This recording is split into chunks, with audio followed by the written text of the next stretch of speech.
Magandang araw mga kababayan. Narito na ang pinakabagong ulat sa lagay ng panahon ngayong araw, November 21, 2025, Friday. Update tayo sa binabantayan nating bagyo na mabubuo sa Timog Silangan. Alamin natin ang pagbabago sa kilos at lakas nito. Para naman lagi kang updated sa lagay ng panahon, i-click mo lang ang subscribe button. Unahin natin ang forecast weather conditions. Sa kasalukuyan, umiiral ang shear line sa silangang bahagi ng Hilagang Luzon habang ang natitirang bahagi ng Hilagang Luzon ay under ng Northeast Monsoon o amihan. Sa Mindanao at Palawan, aktibo ang Intertropical Convergence Zone o ITCZ.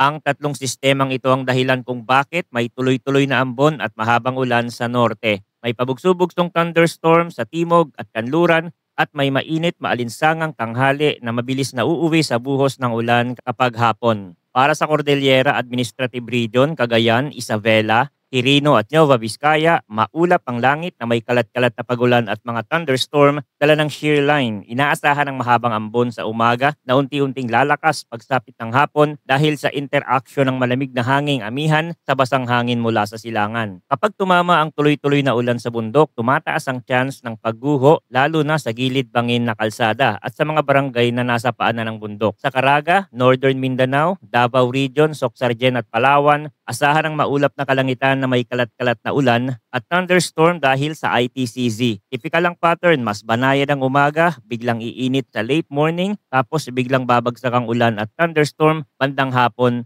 o gabi. Kaya kung may kumpul na ulap sa radar o sa silangan ng karagatan, asahan ng dalawang bugso o higit pa. Maging alerto sa biglaang pagbaha sa mga low-lying na barangay at sa mga kalsadang madalas binabaha kapag sabay-sabay ang buhos ng ulan. Para sa Quezon at Aurora, maulap na may kalat-kalat na ulan at thunderstorm din ang mararanasan dala ng easterlies. Mas apektado ang mga bayang nakaharap sa Pacific, lalo na ang nasa silangan ng Sierra Madre. Sa Aurora na nasa pagitan ng easterlies at shear line, may oras na tila magkakasalubong ang dalawang sistema at maghahatid ito ng mas mahabang buhos na may malakas na ihip. Bantayan ng mga ilog at crossing lalo na kapag papadilim at lumalakas ang daluyong. Sa Ilocos Region at Batanes, maulap na may ulan dala ng amihan, kadalasan ay mahina hanggang katamtaman, pero kapag may linya ng kaulapan na bumabaybay mula norte, pwedeng tumagal ang ulan sa maghapon at magpababa ng visibility. Para sa Metro Manila at natitirang bahagi ng bansa, partly cloudy to cloudy skies na may isolated rain showers o thunderstorm dala ng easterlies. Indikasyon ng parating na buhos ang biglaang pagdilim sa Timog Silangan, unang kulog sa malayo at malamig na hangin bago pumatak ang ulan. Kapag naramdaman ng ganitong senyales, mag-secure ng outdoor items at umiwas sa pagbagtas ng kalsadang kilala sa mabilis na pagbaha. Sa forecast wind and coastal water conditions, sa Northern Luzon, katamtaman hanggang malakas ang hangin mula northeast at moderate to rough ang dagat na may taas ng alon mula 2.1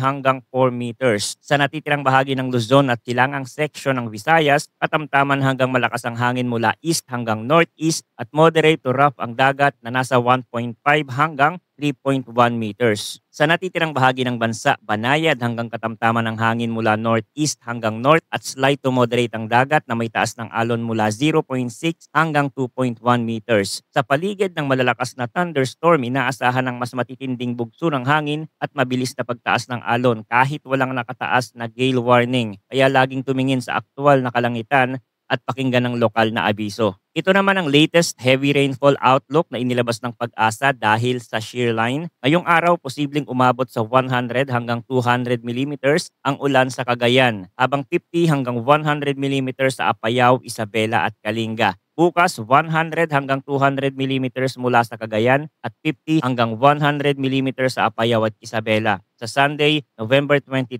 50 hanggang 100 millimeters ang posibleng ulan na maranasan sa Cagayan. Mas mataas ang heavy rainfall sa kabundukan at sa mga lugar na matagal nang basa ang lupa. Ibig sabihin, mas madali nang gumalaw ang lupa sa bangin at mas mabilis tumaas ang ilog kahit hindi kasing lakas ang buhos sa mismong bayan. Update sa posibleng tropical cyclone next week or this coming Monday. Pero by Saturday or Sunday, nasa loob na ito ng PAR at posibleng isa ng bagyo. Karaniwang nagsisimula ito bilang mababaw na sirkulasyon o low pressure area na pwedeng lumakas kapag sapat ang init ng dagat. Mataas ang moisture at bababa ang vertical wind shear. Kung pabor ang kondisyon, pwede itong umangat sa tropical depression at sumunod sa tropical storm. Dito sa GFS model, may pagbabago ng konti ang kanilang projection sa track ng bagyong ito. Patuloy itong kikilos pakanluran, hilagang kanluran at tumaas itaas yung forecast track. Posible itong maglandfall sa Tuesday or Wednesday sa Southern Luzon, Bicol Region, then dadaanan ng Central Luzon at Metro Manila. Again, marami pang pwedeng magbago sa track nito at lakas sa mga susunod na araw, kaya mahalaga na nakasubaybay tayo sa mga latest update. Gamit ang Google DeepMind, ito yung weather model na unang nagbigay sa atin ng impormasyon sa posibleng mabubuong bagyo. Gumagamit sila dito ng multiple models at bawat dots na yan ay nagre-represent ng forecast model. Kapag nagkakasundo ang karamihan sa iisang direksyon, then doon yung area na mas malamang tumbukin ng bagyo. At sa kasalukuyang datos, Visayas region pa din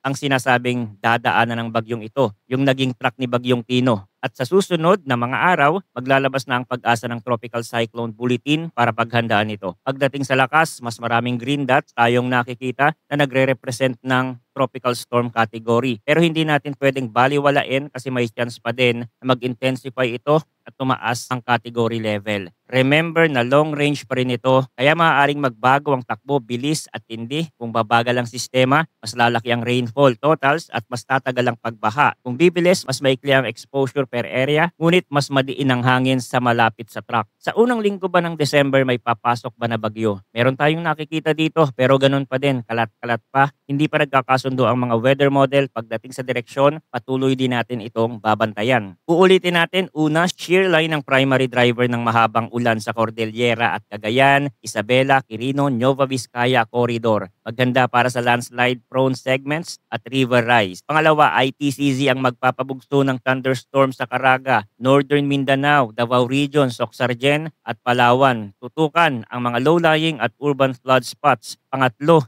easterlies ang magdadagdag ng pag-ulan sa hapon sa Quezon at Aurora, lalo na sa baybaying nakaharap sa Pacific. Pang-apat, amihan ang magpapaalon sa Hilaga at kanlurang baybayin. Panglima, may consistent na sign na ensemble para sa posibleng pagbuo ng sistema sa labas ng timog silangan ng Philippine Area of Responsibility sa susunod na mga araw na maaaring pumasok at tumawid sa Southern Luzon o Visayas bago lumabas sa West Philippine Sea. Manatiling nakatutok sa mga susunod na update at lagi po tayong mag-ingat mga kababayan.